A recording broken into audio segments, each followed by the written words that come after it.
안녕하세요. 이쌤 감결은 뻔뻔한 역사 시간이 돌아왔습니다.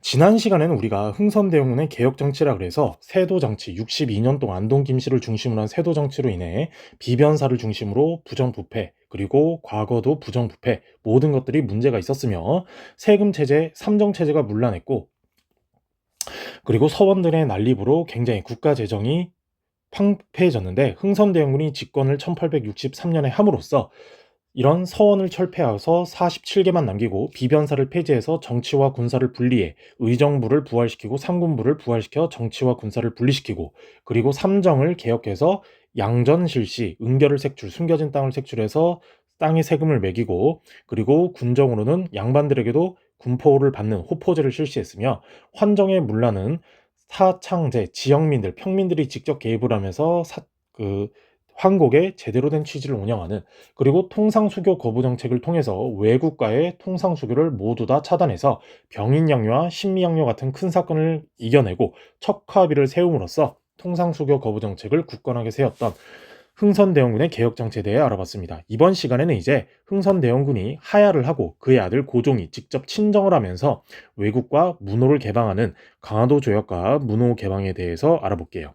자, 첫 번째가 바로 통상개화론과 개화사상의 형성인데 이 통상개화론이 뭐냐? 굉장히 중요합니다. 왜 중요하냐면 우리가 지난 시간에 조선의 실학 파트 할 때 배웠었죠. 그래서 청나라를 원수로만 여기지 말고 먼저 그들의 선진 문물을 배워서 복수를 해야 된다라는 개념이었는데 그 중상학파의 실학사상을 이은 세대가 통상개화론입니다.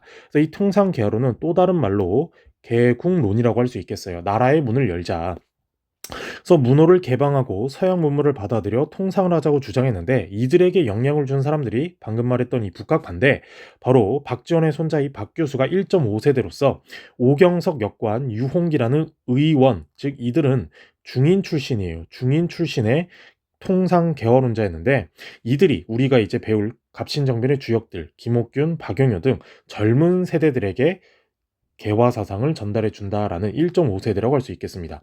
자, 옆에 선생님이 이렇게 도표로 지금 정리를 해놨는데 북학파 실학자 있죠. 박지원, 홍대용, 박재가, 이덕무 이들이 통상개화론자라고 불리는 박규수, 오경석, 유홍기 이들에게 알려줬고 이들의 제자들이 바로 우리가 알고 있는 개화파인데 개화파도 천천히 개화를 해야 된다라는 운건개화파 아니다 빨리 개화해야 된다는 급진개화파로 나뉘면서 나중에 각각 갑오개혁과 갑신정변의 세력으로 나뉘게 된다라는 것까지 간단하게 설명을 드렸습니다. 자, 그러면 왜 흥선대원군이 하해를 하게 됐는지 보면요. 흥선대원군의 정책에 불만자들이 등장하게 되었어요. 그 불만자들이 어떤 새들이냐?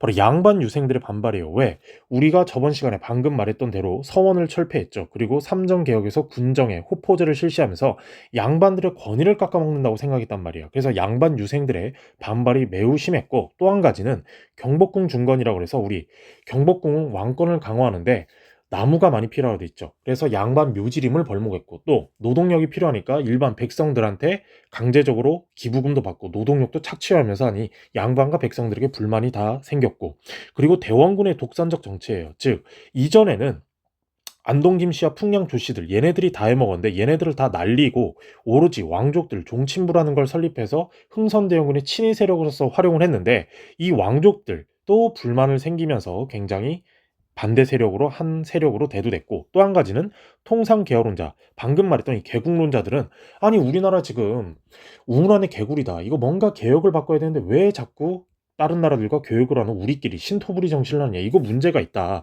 라고 하면서 반대를 세력으로 대두가 되었고 마지막은 고종의 완전 최측근 세력이죠. 바로 왕비 민씨 바로 명성황후를 따르는 그 민씨가들이 불만이었어요.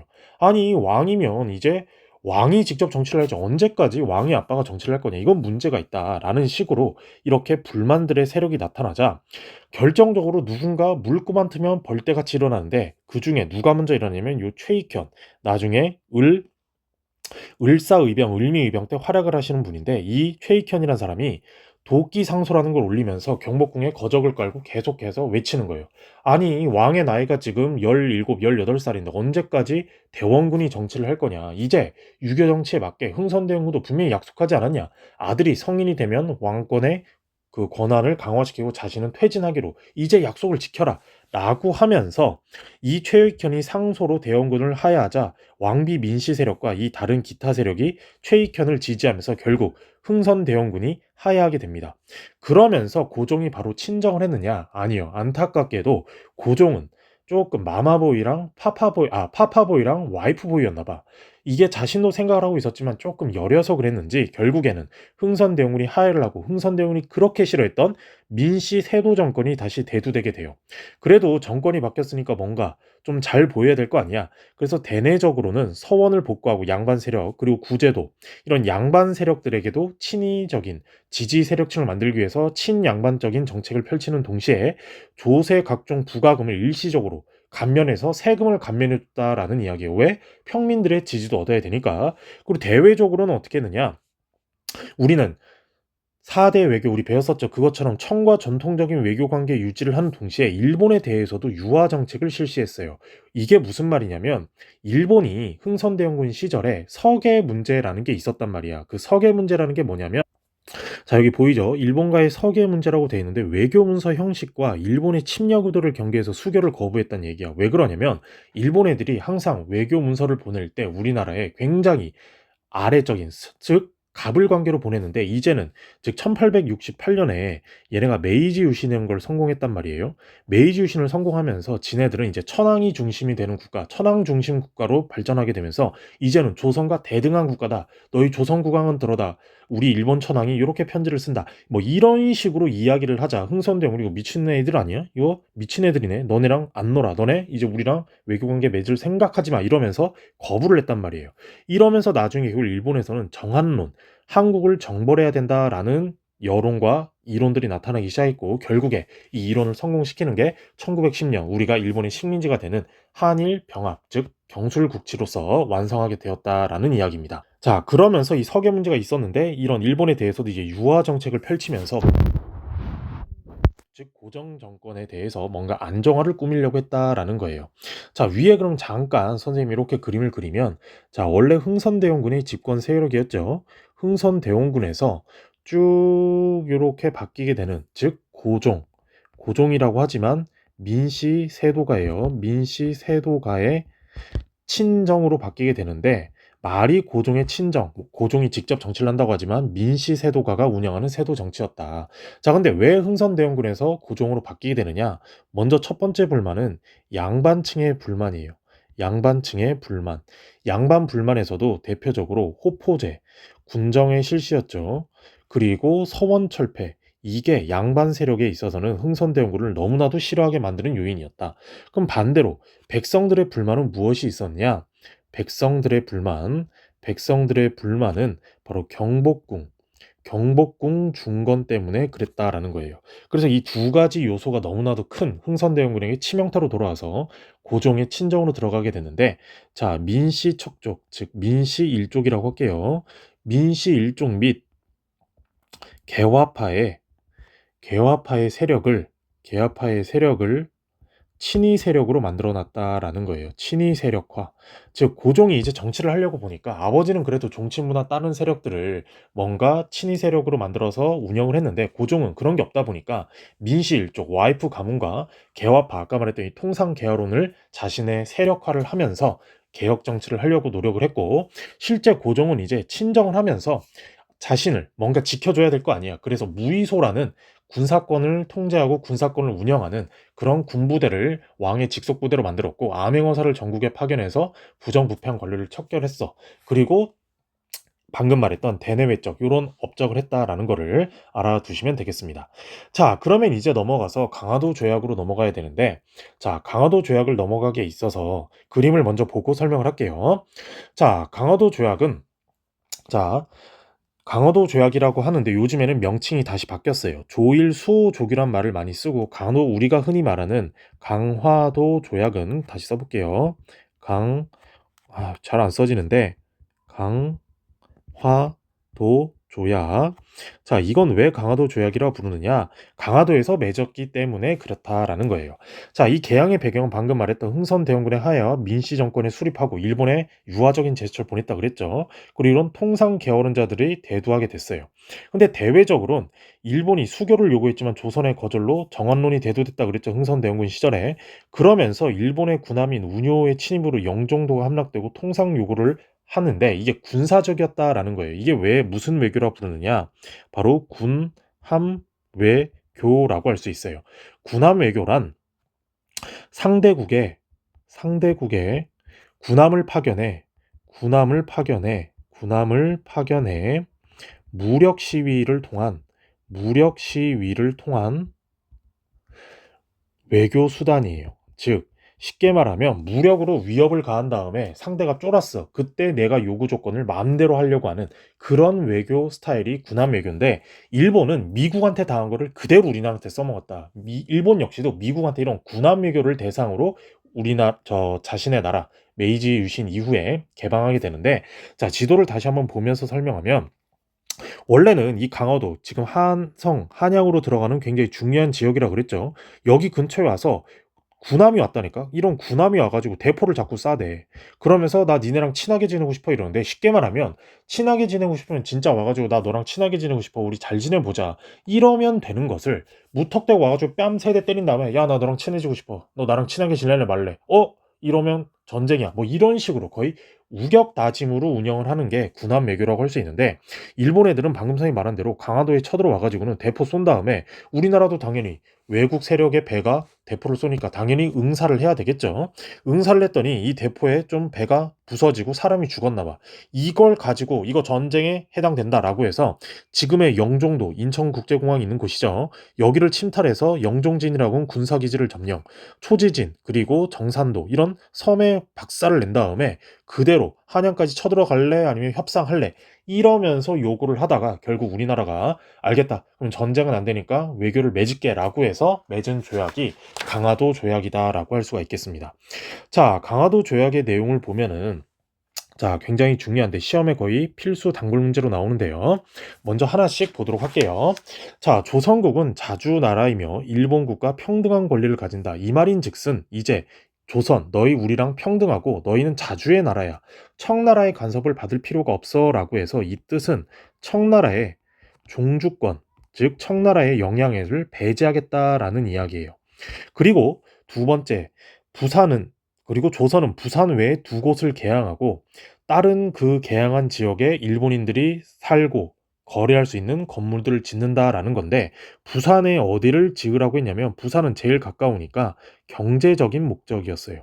경제적인 목적이었다면 인천, 인천은 정치적인 목적, 그리고 원산을 또 개항하게 하는데 원산은 바로 군사적이에요. 왜 그러냐면 자 지도를 그냥 간단하게 할게요. 자 여기 부산이 있죠. 일본이 여기 있으면 가장 가까운 곳이기 때문에 최단거리인 거고 인천은 여기인데 서울이 여기 있잖아. 우리나라 수도. 즉 정치적으로 서울에서 가까운 거리에 개입하고 있다가 우리가 일본이 한국의 정부에 조선 정부에 무슨 일이 있으면 우리가 개입을 하겠다라는 거고 원산은 바로 이 지역인데 이때 러시아가 내려오고 있었다고 우리 저번 시간에도 배웠잖아. 러시아가 내려오는 걸 침바르는 거를 미리 사전에 차단할 목적으로 원산에 짱박기 알박기를 했다라는 거예요.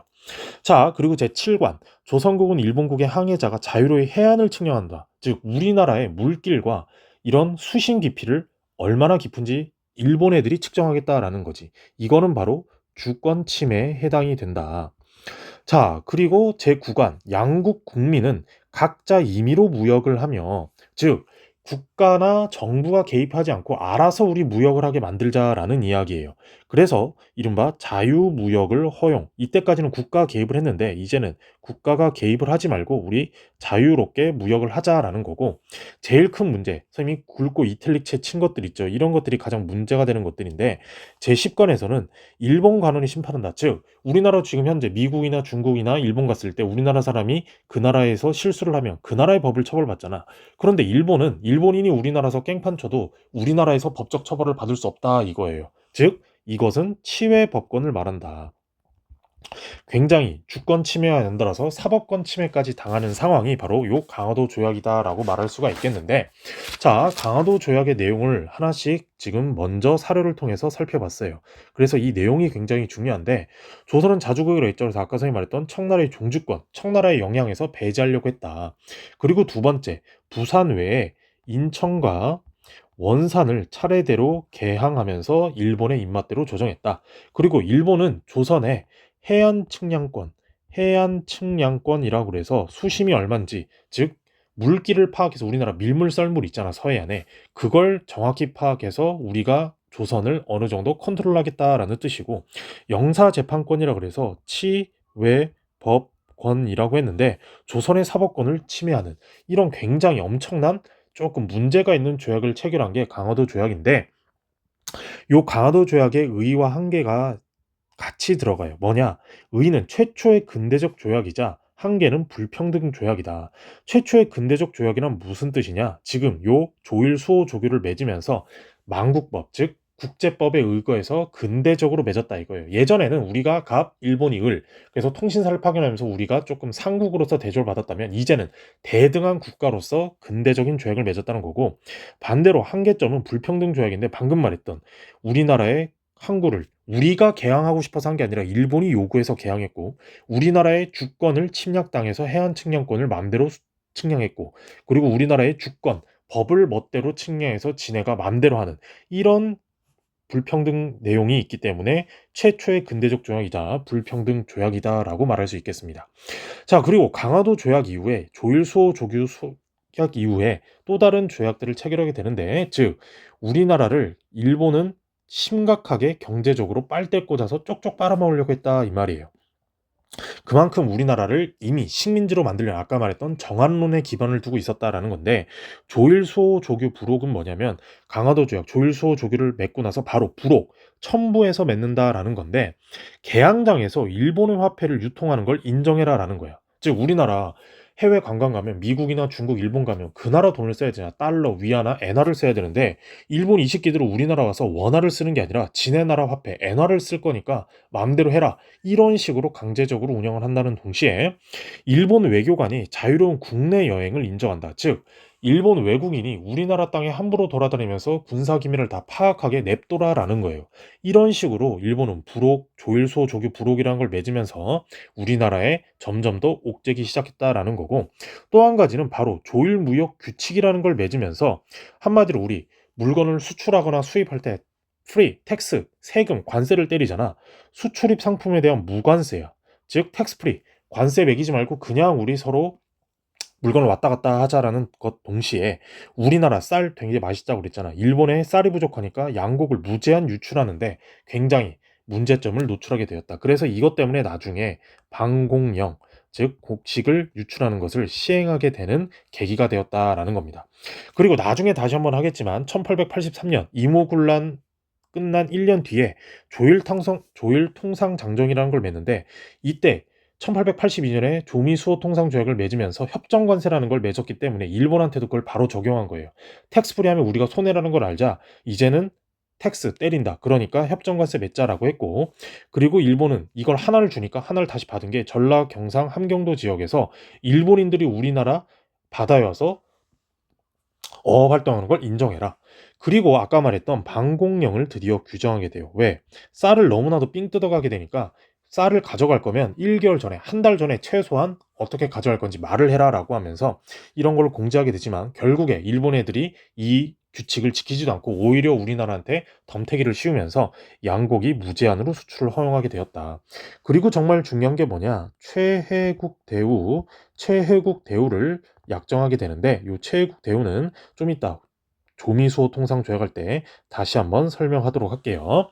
자, 여기까지가 일본과 맺은 강화도 조약 조일수호 조규였다면, 이제는 서구 열강과의 조약을 수립하게 되는데, 여전히 일본과의 맺은 불평등 조약처럼 똑같이 서구 국가들과도 맺은 조약은 다 불평등 조약이었다. 그 첫 번째로 맺은 나라가 어디냐면 바로 미국과의 수교예요. 신미양요 이후 때 싸웠다면서요. 맞아요. 신미양요 때는 싸웠지만 그 이후에 미국이 청나라를 통해서 우리나라랑 친해지고 싶다라고 오퍼를 보냈고, 결국에는 조미수호 통상 조약을 체결하게 되는데, 배경을 보면 2차 수신사로 갔던 김홍집이라는 사람이 일본에 갔다가 조선 책략이라는 책을 들고 와요. 조선 책략이라는 책을 들고 와서 우리나라에 많이 유포를 시키는데 이 책의 내용이 무엇이냐 좀 잘 알고 있어야 됩니다. 자, 선생님이 이렇게 판서를 해볼게요. 쉽게 말하면은 친중국, 그리고 결일본, 그리고 연미국. 즉 이게 무슨 뜻이냐? 중국과 친해져야 되고 일본과 연결해야 되며 일본과 결속해야 되며 미국과 연결해야 된다라는 내용인데 이게 중국인 황준헌이라는 사람이 쓴 책인데 내용이 뭐냐면은 중국 애들은 EEJ라는 정책을 많이 쓰잖아. 오랑캐를 물리치기 위해서 다른 오랑캐랑 손잡는 즉 러시아가 자꾸 찝적대니까 한반도 조선에 러시아의 남하 정책에 대항하기 위해 대항할 목적으로 한, 중, 일, 동양 동아시아 삼국의 외교 정책을 서술한 책이에요. 외교 정책을 서술한 책. 즉 러시아가 너무 한반도 조선에 찝적대고 오니까 러시아를 막기 위해서 조선 너희는 친중국, 결일본, 연미국을 해야 된다. 라고 하면서 결국엔 1882년에 맺은 조약이 조미수호 통상조약인데 헷갈리면 안 됩니다. 일본과 맺은 조약은 최초의 근대적 조약을 체결한 거고 조미수호 통상조약은 서양과 맺은 최초의 조약이에요. 단 불평등 조약이었다. 그리고 역시나 일본과 맺은 거와 동일하게 영사재판권, 이른바 치외법권을 결국 인정했고 조차지, 즉 항구에 개항한 도시의 일정 구역을 그 나라의 일종의 그 운영할 수 있는 권한을 주는 땅이라고 생각하면 되겠습니다. 이른바 조계라고도 하는데 조차지와 조계 다 개항한 이후에 그 나라에게 영역권을 표시해준 토지라고 생각하시면 될 것 같아요. 그리고 최초로 아까 말했던 최혜국 대우를 인정하게 되는데 최혜국 대우가 뭐냐면은 자 선생님 여기다가 얘다 써볼게요. 즉 국제무역에